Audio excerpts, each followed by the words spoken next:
Welcome to Podcasts. Peter Sutherland saved the President of the United States, earned his dream job as a night agent, and then spent Season 2 systematically betraying everything he once stood for. Today, we're diving deep into The Night Agent Season 2.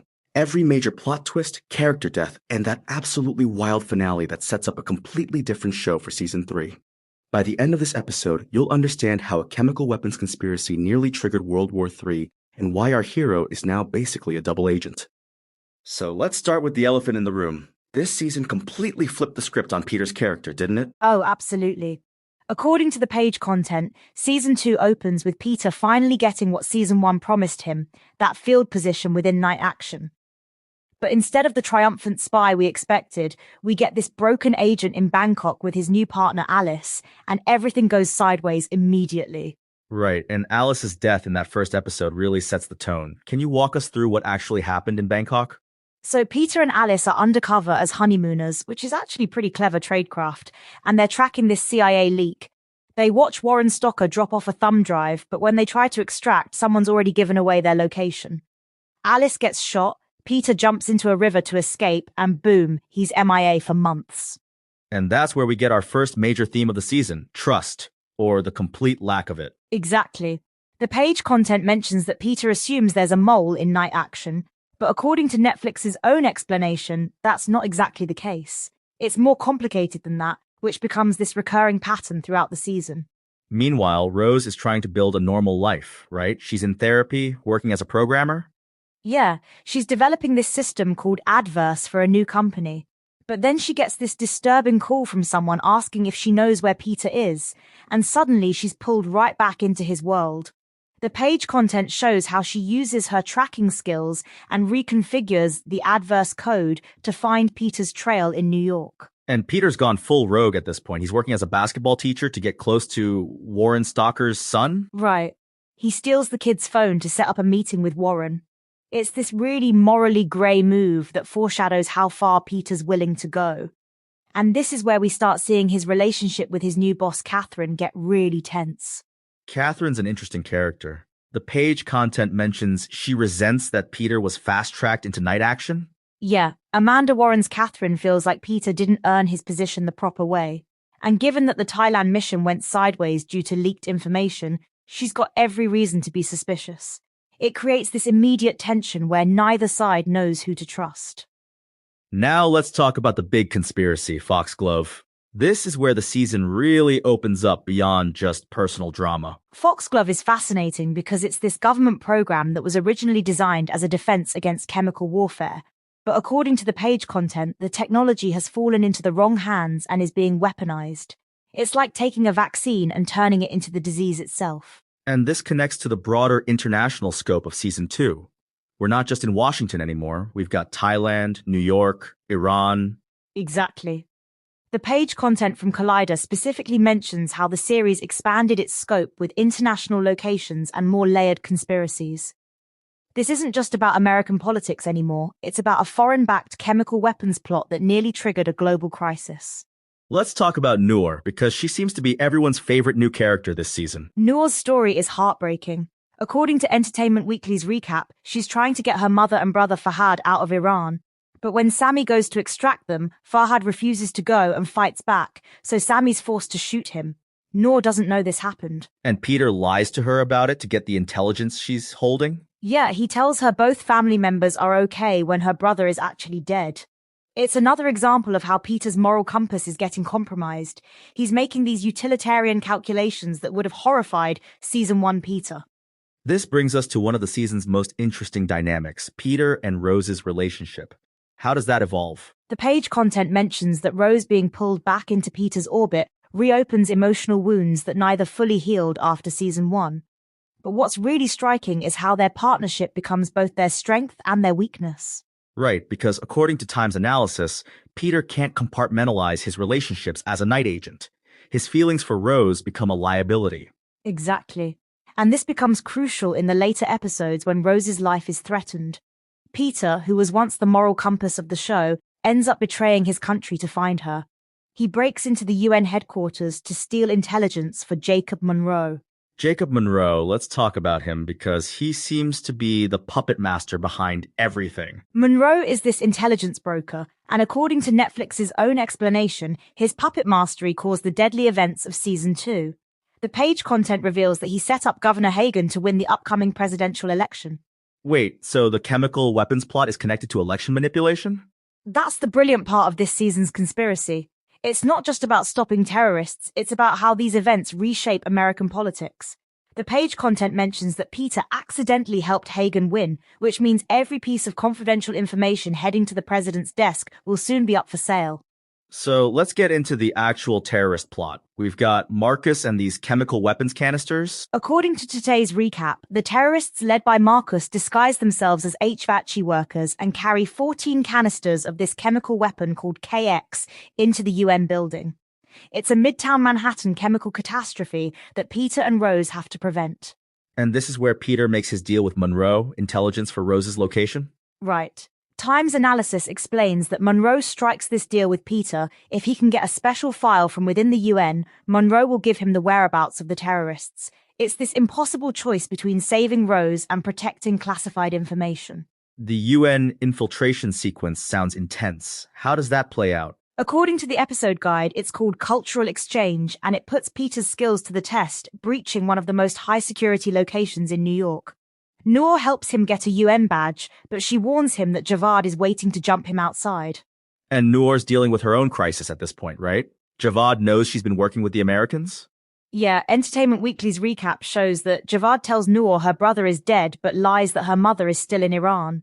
When Peter calls for help getting into the UN, she agrees to meet him on Javad's orders. She's essentially being used as bait. But Peter tells her the truth about her family when they meet? He does. He tells her yes, her brother is dead, but her mother is actually in New York waiting for her with Sammy. It's one of the few moments where Peter chooses honesty over manipulation, which makes it really powerful. So they managed to stop the chemical attack, but what are the broader consequences? This is where it gets really interesting. According to Gabriel Basso himself in the Netflix interview, what he loves about the show is that all decisions have consequences. Peter's choices throughout the season, releasing witnesses, stealing intelligence, they all catch up to him. And those consequences include swinging a presidential election? Exactly. The page content reveals that villainous Governor Hagan is sure to become the next president, and that means the country is in big trouble. Series creator Sean Ryan says Peter is right to be concerned about the future of America. This brings us to that finale scene. Peter's back at the White House, but this time he's worried about what's inside rather than outside threats? Right. Netflix's explanation says the finale ends where the series began, at the White House. But now Peter's worried about what's going on inside its walls rather than shadowy threats outside them. The call is coming from inside the house, literally. And Catherine offers him this new mission to get close to Jacob Monroe? Yeah, she tasks Peter with getting close to Monroe, the intelligence broker whose puppet mastery caused everything. Catherine knows Monroe is at least collaborating with Hagan, but he might be controlling him entirely. So Peter agrees to become essentially a double agent? According to Entertainment Weekly, yes, he accepts this new mission as a double agent to atone for his actions. It's his most dangerous mission yet, and it completely changes what the show is going to be about. What happens to Rose in all this? Because their relationship seems to be another casualty. That's one of the most heartbreaking parts. The page content shows that Peter forces Rose to agree not to call him or come looking for him again. He realizes he can't compartmentalize his relationships as a night agent, so he has to cut her out completely. And Noor gets her happy ending with her mother? She does. After escaping from Javed during a political rally for Governor Hagan, where she starts a fight among the supporters to get away, Sammy finally reunites her with her mother. It's one of the few genuinely positive outcomes of the season. Let's talk about the themes here, because this season seems to be asking some pretty heavy questions about loyalty and duty. Absolutely. Sean Ryan's quote in the Netflix interview is really telling. He says, "You're not supposed to be loyal to a president as a night agent. You're supposed to be loyal to an institution and an ethos. You're supposed to be loyal to America and defending it against enemies within and without." But Peter's struggle is that his personal loyalties keep conflicting with that institutional duty. Exactly. And what's fascinating is how this mirrors his father's story. The page content mentions that Peter ends up following in the footsteps of his father, the admitted FBI traitor Peter Sutherland Sr. It's this tragic cycle where circumstances corrupt even the most moral people. The show also seems to be exploring how intelligence work actually functions in the real world. It's not clean, it's not heroic. Right. Times analysis points out that season 2 wisely goes wider and deeper instead of just bigger. We see the ramifications and ethics of high-risk covert operations and how that trauma affects everyone involved. And the international scope really emphasizes how these conspiracies cross borders and affect global politics. Absolutely. The page content mentions this is a foreign-backed chemical weapons plot that nearly triggered a global crisis. It's not just about American security anymore, it's about how intelligence failures can destabilize entire regions. So what does this all set up for season 3? Because according to the page content, it's already been renewed. Season 3 premieres February 19th, and the page content from Film Gordon actually gives us some hints. It mentions that a year later, Peter is still waiting for instructions from Monroe when Flight Pima 12 is shot down over Venezuela, killing 157 Americans. So we're jumping ahead a year and Peter's deep undercover with Monroe's organization? It looks that way. And President Hagen is publicly blaming a terror group called La Fuerza de la Soberanía, but Peter's investigation suggests the attack may have been funded from within the United States itself. So we're back to enemies within.